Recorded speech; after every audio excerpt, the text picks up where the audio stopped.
Hello everyone. आज हम पढ़ेंगे मानव भूगोल का टॉपिक है बीए सेकेंड ईयर में मानव भूगोल के मूल सिद्धांत। मानव भूगोल के जो मूल सिद्धांत हैं उनका आज हम अध्ययन करेंगे।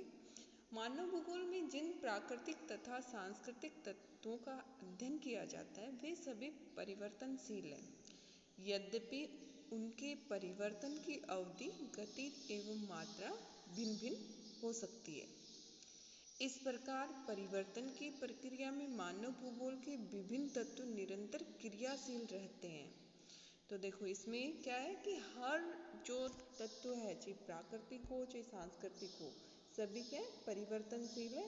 हालांकि उनकी जो परिवर्तन होने की गति है या उनकी अवधि है, परिवर्तन होने की मात्रा, वो भिन्न भिन्न है, लेकिन सभी परिवर्तनशील है। और इस परिवर्तन की प्रक्रिया में विभिन्न तत्व, मानव भूगोल के जितने भी तत्व हैं वो सभी निरंतर क्रियाशील रहते हैं। मनुष्य जो मानव भूगोल के अध्ययन का केंद्र बिंदु है और एक सक्रिय भौगोलिक कारक है, अपनी पर्यावरणीय दशाओं से प्रभावित होता है और अपनी सामर्थ्य और कौशल के अनुसार उसमें आवश्यक परिवर्तन भी करता है। इस प्रकार वह अपने पर्यावरण से समायोजन करने में सदैव प्रयासरत होता है। अब देखो इन तथ्यों के आधार पर हम मानव भूगोल के सार्थक अध्ययन के लिए 3 मौलिक सिद्धांतों का प्रतिपादन किया है। कौन कौन से हैं? क्रियाशीलता का सिद्धांत या परिवर्तन का सिद्धांत, पार्थिव एकता का सिद्धांत या अंतर संबंध का सिद्धांत, क्षेत्रीय विभेदीकरण या क्षेत्रीय विविधता का सिद्धांत। आज हम अध्ययन करेंगे क्रियाशीलता का सिद्धांत या परिवर्तन का सिद्धांत। देखो परिवर्तन प्रकृति का नियम है। संसार की कोई भी चीज पूर्ण रूप से स्थायी या स्थिर नहीं है, बल्कि यह संसार ही परिवर्तनशील है। पर्यावरण की सभी तथ्य, चाहे जड़ हो या चेतन, प्राकृतिक हो या सांस्कृतिक, सभी परिवर्तनशील है और उनके स्वरूप में परिवर्तन की प्रक्रिया निरंतर क्रियाशील रहती है। इसका जो अर्थ है वो यही है कहने का कि संसार में कोई भी चीज स्थिर या स्थायी नहीं है, बल्कि ये परिवर्तनशील है। फ्रांसीसी भूगोलविद ब्रुन्स ने कहा है, हमसे संबंधित प्रत्येक चीज परिवर्तित हो रही है, प्रत्येक चीज बढ़ रही है अथवा घट रही है।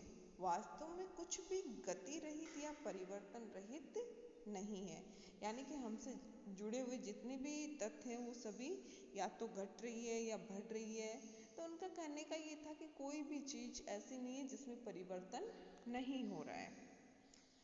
प्रकृति के नियमानुसार संसार के प्रत्येक जीव या वस्तु की उत्पत्ति होती है, उनका क्रमिक विकास होता है और अंततः वह नष्ट हो जाती है। यानी कि उत्पन्न होते हैं, फिर विकास करते हैं और लास्ट में समाप्त हो जाते हैं। तो इसे जीवन चक्र कहते हैं।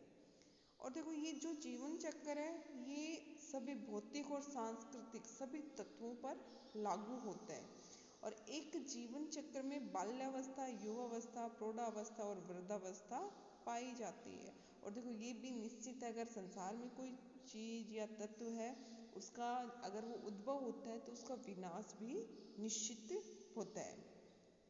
विभिन्न तत्वों में परिवर्तन की गति भिन्न भिन्न होती है, किंतु परिवर्तन की प्रक्रिया निरंतर क्रियाशील रहती है। ऐसा नहीं कि सभी की समान परिवर्तन, सबकी समान दर से परिवर्तन होता हो, नहीं। ये हर कोई तथ्य या हर किसी तत्व की जो परिवर्तन की प्रक्रिया है वो अलग अलग होती है। अब देखो जैसे ही पृथ्वी की सतह पर कोई ऊंचा पर्वत भाग उठता है तो उठते ही उस पर जो समतल स्थापन या हम कह सकते हैं अपरदनकारी शक्तियां उस पर कार्य करने लग जाती है और उस ऊंचे उठे हुए पर्वत को खींचकर समतल संप्राय मैदान में बदल देती है। इस तरह किसी प्रदेश की जलवायु भी स्थायी नहीं होती है, बल्कि उसमें भी धीरे धीरे परिवर्तन होता है। जबकि उसके जितने भी घटक हैं, यानी कि जलवायु के घटक हैं, तापमान, वायुदाब, वर्षा, पवन आदि तो अत्यधिक परिवर्तनशील है, जो अल्प समय में ही बदल रहे हैं। मौसम में परिवर्तन शीघ्रता से होता है। देखो जलवायु में परिवर्तन धीरे धीरे होता है, लेकिन मौसम में परिवर्तन शीघ्रता से होता है। तो जलवायु क्या है? जलवायु दीर्घकालीन वायुमंडलीय दशाओं का योग जलवायु है और अल्पकालीन वायुमंडलीय दशाओं का योग मौसम है। तो इस प्रकार से मौसम अल्पकालीन वायुमंडलीय दशाओं का योग है और वो शीघ्रता से, यानी कि जलवायु तो 30-35 साल के जो वायुमंडलीय दशाओं का योग होता है उसको हम जलवायु कहते हैं, लेकिन मौसम जो 1-2 दिन के जो वायुमंडलीय घटक है उनमें क्या हो रहा है उसको हम मौसम कहते हैं। तो मौसम हम देखते हैं कि जैसे कि आज सुबह ही हम देखें कि बहुत अधिक धूप है, लेकिन जैसे जैसे शाम होती है बादल हो जाते हैं, बारिश हो जाती है, ठंडी हवाएं चलने लग जाती है। तो मौसम बहुत शीघ्रता से परिवर्तन होता है मौसम में। पृथ्वी स्वयं भी गतिशील है, अतः इससे संबंधित सभी भौतिक तथा सांस्कृतिक तत्व भी परिवर्तनशील है। ऐसा नहीं कि जो पृथ्वी अभी हम देख रहे हैं वो स्थायी है या उसका ये अंतिम स्वरूप है, नहीं, बल्कि ये विकास प्रक्रिया की एक अवस्था है। भविष्य में ये रूप नहीं रहेगा, पृथ्वी भी परिवर्तन है। कभी कहीं पे भूकंप आ रहा है, कभी कहीं पे ज्वालामुखी आ रहा है, कभी स्थल का कोई भाग ऊपर उठ रहा है, कोई भाग नीचे भूमि में धंस जाने या भूमि का अपरदित होने के कारण गहरी घाटियां बन रही है। तो इस तरह से भौतिक तत्व भी निरंतर क्रियाशील है। हमारी पृथ्वी भी एक गतिशील है या परिवर्तनशील अवस्था से गुजर रही है, यानी कि उसमें भी परिवर्तन होते रहते हैं। भौतिक तत्वों की भांति सांस्कृतिक तत्व भी स्थायी नहीं होते। सांस्कृतिक भूदृश्य कालानुसार बदलते रहते हैं। देखो जैसे कि हम माने कि आपके गांव की छोटी सी ढानी है, उस ढानी से 2-4 गांव हैं, धीरे धीरे वहाँ आप अधिक कृषि करने लग जाते हो और अच्छे पक्के मकान बनाते हो और लोग भी वहाँ आके बसने लग जाते हैं। इस तरह से ग्राम का निर्माण, एक गाँव का निर्माण होता है। फिर उस गांव में और नगरीय सुविधाएं विकसित होती है, दुकानें होती हैं, सड़कें बनती हैं, यातायात बढ़ता है, स्कूल वगैरह खुलती हैं, तो वो नगर बन जाता है। फिर उस नगर में और ज़्यादा अधिक विकसित होने से वो महानगर बन जाता है। लेकिन जो एक प्रोसेस है जीवन चक्र की, तो उसी तरह से जो महानगर होते हैं वो भी कालांतर में क्या हो जाते हैं, नष्ट या समाप्त हो जाते हैं। अब देखो भूतल पर परिवर्तन लाने वाली शक्तियों में भौतिक, जैविक और मानवीय सभी सम्मिलित हैं, जो कि प्राकृतिक तथा सांस्कृतिक तत्वों को परिवर्तन करने में सदैव प्रयत्नशील रहती है। अब देखो ये 3 शक्तियाँ हैं। भौतिक शक्ति के अंतर्गत हम पृथ्वी की आंतरिक शक्ति, सूर्य ताप और गुरुत्वाकर्षण शक्ति को सम्मिलित करते हैं। जैविक शक्ति में हम पशु, पेड़ पौधे, जीव जंतु इन सबको सम्मिलित करते हैं। मानव शक्ति के अंतर्गत स्वयं मानव ही आता है। अब देखो जैसे भौतिक शक्ति का हम अध्ययन करेंगे तो सबसे पहले इसमें आती है पृथ्वी की आंतरिक शक्ति। तो पृथ्वी की आंतरिक शक्ति भूतल पर सदैव असमानता उत्पन्न करने में क्रियाशील रहती है। जैसे हमने पिछली क्लास में पढ़ा था कि पृथ्वी की 2 शक्तियाँ, आंतरिक शक्ति और बाह्य शक्ति। आंतरिक जो शक्ति है वो पृथ्वी पर हमेशा असमानता उत्पन्न करती है। ये कहीं धरातल को ऊंचा उठा देती है तो कहीं उसे नीचा कर देती है।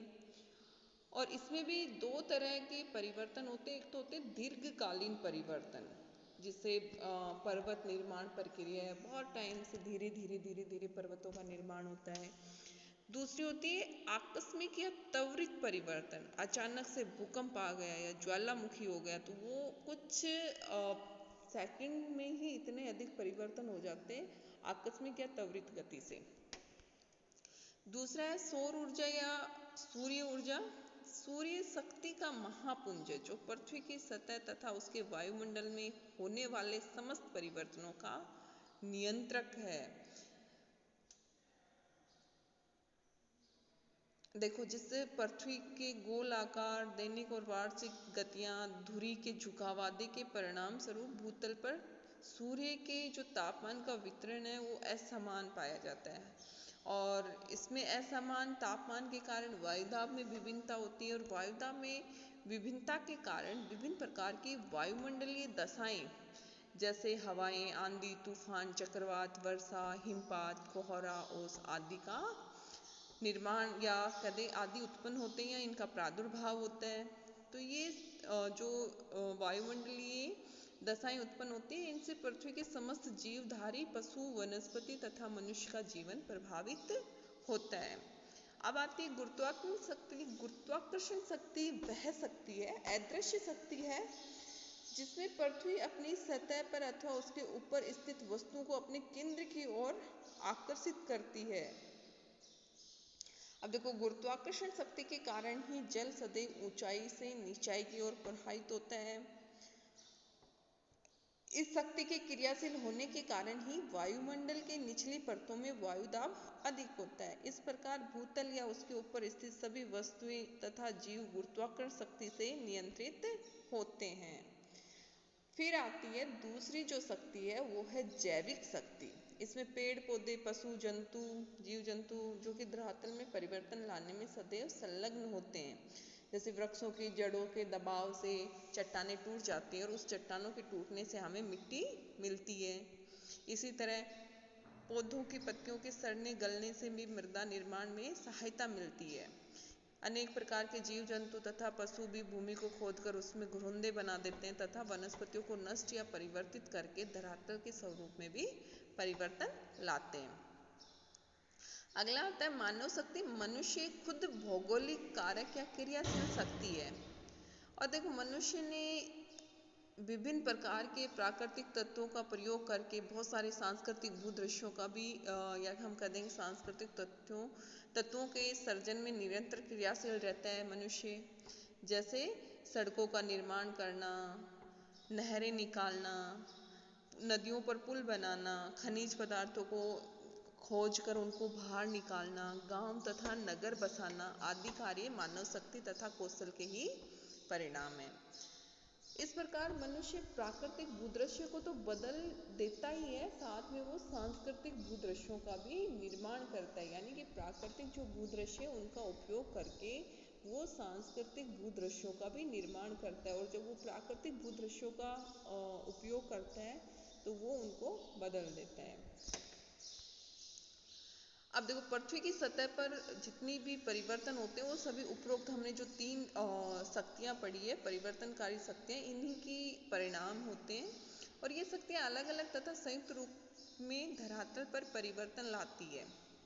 सभी तत्व परिवर्तनशील हैं और परिवर्तन का नियम सभी पर क्रियाशील होता है, चाहे भौतिक तत्व या सांस्कृतिक तत्व। उनको एक विकास की निश्चित जो विभिन्न अवस्थाएं होती हैं उनसे गुजरते हुए अंततः समाप्त या विनिष्ट हो जाते हैं। वो एक जो भौतिक और सांस्कृतिक जो भी तथ्य हैं वो एक उत्पन्न होते हैं, उत्पन्न होने के पश्चात विकास की विभिन्न अवस्थाओं से गुजरते हुए अंततः समाप्त हो जाते हैं। इसी प्रकार जैसे कि हम एक पर्वत का देखें तो पर्वत भी परिवर्तनशील है, किंतु उसका स्वरूप क्रम से बदलता रहता है। पृथ्वी की आंतरिक शक्तियों से जैसे ही पर्वत निर्माण होता है तो उस पर क्या होता है कि जो अपर्दनकारी शक्तियां हैं वो उस पर अपना कार्य करने लग जाती है और कालांतर में वो घिसकर अवशिष्ट पर्वत के रूप में बच जाता है और धीरे धीरे धीरे अवशिष्ट पर्वत संप्राय मैदान में बदल जाता है। अब देखो, विकास अवस्था के अनुसार पर्वत का उत्थान होते ही पर्वतकारी बाह्य शक्तियों द्वारा उस पर अपर्दन और अपक्षय की क्रिया प्रारंभ हो जाती है, जिससे पर्वत घिसने लग जाते हैं। और ये भी पर्वत भी तरुण, प्रौढ़ और वर्ध अवस्थाओं से गुजरते हैं। तरुण पर्वतों में ऊंची ऊंची नुकीली चोटियां पाई जाती है और जिसमें गहरी खाइयां, गौड़, जलप्रपात, तीव्र ढाल जैसे स्थल रूप मिलते हैं। पूर्णावस्था में पर्वत श्रेणी नीचे और सपाट हो जाती है और अवशिष्ट पर्वत के रूप में रह जाती है। और जीवन चक्र की अंतिम अवस्था यानी कि वृद्धावस्था में जो एक ऊंचा उठा हुआ पर्वत था वो अपर्दित होकर एक संप्राय मैदान में बदल जाता है। इसी प्रकार नदियों का भी जीवन चक्र होता है। जैसे कि नदियाँ युवा अवस्था में होती है, जब वो पर्वतों से नीचे उतरती है तो बहुत गहरी घाटियों का निर्माण, गोर्ज का निर्माण, जलप्रपात का निर्माण करती है। जब वो मैदानों में बहती है तो वो प्रौढ़ावस्था में होती है। इसमें वो बाढ़ के मैदान, नदी विसर्ग, नदी वेदिकाएं आदि का निर्माण करती है। और जब वो सागर या मुहाने के निकट पहुंचती है, सागर के समीप या मुहाने पर पहुंचती है, तो वो उसकी अपर्दनात्मक जो शक्ति है वो खत्म हो जाती है। इसलिए वो अपने साथ जितने भी मलबा लाती है वहां पर उसका निक्षेप कर देती है और डेल्टा का निर्माण करती हैं। तो इस तरह नदी का भी एक जीवन चक्र होता है जिसमें वो युवा, प्रौढ़ा और वृद्धावस्था से गुजरते हुए लास्ट में सागर में मिल जाती है। वायुमंडलीय दशाएं भी सदैव एक सी नहीं रहती बल्कि ये भी बदलती रहती है। देखो इसमें सूर्य ताप के समान वितरण के कारण भूतल पर क्या तापमान, वायुदाब, हवाओं की गति, दिशा, आर्द्रता, मौसमी दशाओं में न्यून या अधिक, न्यूनाधिक यानी कि कभी कम कभी अधिक परिवर्तन होता रहता है। दीर्घ काल में जलवायु भी बदल जाती है, जैसे हमने पहले भी पढ़ा है। और देखो दीर्घ काल में हिमयुग और अंत हिमयुग की जो क्रमिक आवर्ती है वो जलवायु परिवर्तन के कारण ही है। अगर हम पहले का देखेंगे तो उसमें जैसे ही हिमयुग आया, फिर उसके दूसरा हिमयुग आता है, उससे बीच में अंतर हिमयुग यानी कि गर्म अवधि होती है उसमें। और उस टाइम तापमान की वृद्धि के कारण जो हिम चादरों का जो हिमयुग के टाइम हिम चादर बिछ गई थी वो धीरे धीरे पिघलने लग जाती है, उनका निवर्तन होता है, तो इसको अंतर हिमयुग कहते हैं। तो ये हिमयुग और अंतर हिमयुग ये जलवायु परिवर्तन के ही परिणाम है। इसी तरह पौधे और पशुओं के संसार में भी परिवर्तन होता है, उनको भी जैसे उत्पन्न होते ही फिर शैशवावस्था, बाल्यावस्था, युवावस्था, प्रौढ़ावस्था, वृद्धावस्था में गुजरते हुए लास्ट में वो समाप्त हो जाते हैं। अब इसी तरह देखो मनुष्य भी एक क्रियाशील प्राणी है या परिवर्तनशील प्राणी है, उस और वो परिवर्तन एवं निरंतर क्रियाशील ही उसके जीवन का मूल मंत्र है, किसके, मनुष्य का। और मनुष्य को भी अपना एक जीवन चक्र पूरा करना पड़ता है, जैसे सबसे पहले शैशवावस्था है, फिर किशोरावस्था है, फिर युवावस्था, प्रौढ़ावस्था और वृद्धावस्था। लेकिन मानव क्या करता है, खुद तो एक परिवर्तनशील या क्रियाशील है ही, साथ में वो प्राकृतिक जो भूदृश्य उनमें भी परिवर्तन करते हुए कुछ सांस्कृतिक भूदृश्यों का निर्माण करता है। इसमें अधिवास और बस्ती इसका सबसे बेस्ट उदाहरण है। अब देखो नगरों का हम बात कर रहे थे, तो प्राचीन कालीन जो, या हम देखें कि बहुत टाइम पहले भारत में जो सिंधु घाटी सभ्यता थी उसके बहुत विकसित नगर थे मोहनजोदड़ो और हड़प्पा। लेकिन कालांतर में क्या हो गए, वो भी नष्ट हो गए। इसी तरह से तक्षशिला, इंद्रप्रस्थ, नालंदा, कौशाम्बी आदि इसके उदाहरण है कि ये बहुत विकसित नगर थे, लेकिन कालांतर में भी ये क्या हुए, ये भी समाप्त हो गए। इसी तरह मनुष्य भी धरातल पर सर्वाधिक क्रियाशील भौगोलिक तत्व मनुष्य और उसकी जनसंख्या भी निरंतर परिवर्तित हो रही है, या उसकी जनसंख्या निरंतर परिवर्तन हो रहा है उसमें भी। इस प्रकार लास्ट में हम कह सकते हैं सभी तथ्यों को देखने के बाद कि संसार के सभी भौतिक तथा सांस्कृतिक तथ्य परिवर्तनशील है, और वे उत्पन्न होने के पश्चात क्रमिक रूप से